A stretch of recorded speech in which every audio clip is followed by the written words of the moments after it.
आज मु आपण मानक पई नै आसी खरा दिन पई बहुत टेस्टी और रिफ्रेशिंग चारि प्रकार दही लस्सी घरे बहुत सहज रे बनै परिबे और समस्ते खूब भल पाइबे। जय श्री जगन्नाथ। नानी हाथ रंधा को आपण मानक बहुत बहुत स्वागत। प्रथमे आमे बनैबा बटर मिल्क। प्रथमे गोटे ग्राइंडिंग जार रे दही, ब्लैक सॉल्ट, पुदीना पत्र, धनिया पत्र, आइस क्यूब और ठंडा पानी दे भल भाबे ग्राइंड कर देबा। ग्राइंड होला परे गोटे पात्र रे काढी नेबा। सेथिरे आउ टिके ठंडा पानी, भजा जीरा गुंड, अदा छेचा, कटा लंका और लेंबू पत्र दे भल भाबे गळाई देबा।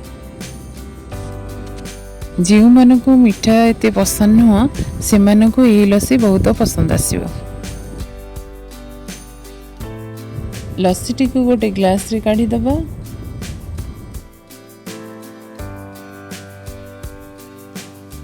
प्रस्तुत हो गला बटर मिल्क। एबे हमें बनैबा राबड़ी लस्सी। प्रथमे गोटे ग्राइंडर जार रे दही, चीनी, लूण और आइस क्यूब दे भल भाबे ग्राइंड कर देबा। तापरे हमें ग्लास रे राबड़ी, ग्राइंड हेतिबा लस्सी और टिके राबड़ी देबा।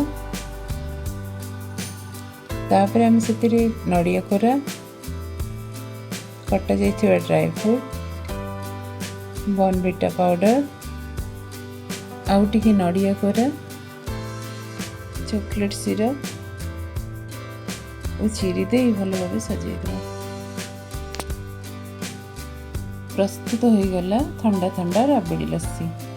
एबे हमें बनैबा कुकुम्बर बटर मिल्क। प्रथमे काकुड़ी को भल भाबे धोई चोपा छड़ाई छोट छोट पीस काटी देबा। तापर गोटे ग्राइंडिंग जार रे कटा जाइथिबा काकुड़ी, धनिया पत्र, पुदीना पत्र, कटा अदा, कंचा लंका दे भल भाबे ग्राइंड कर देबा।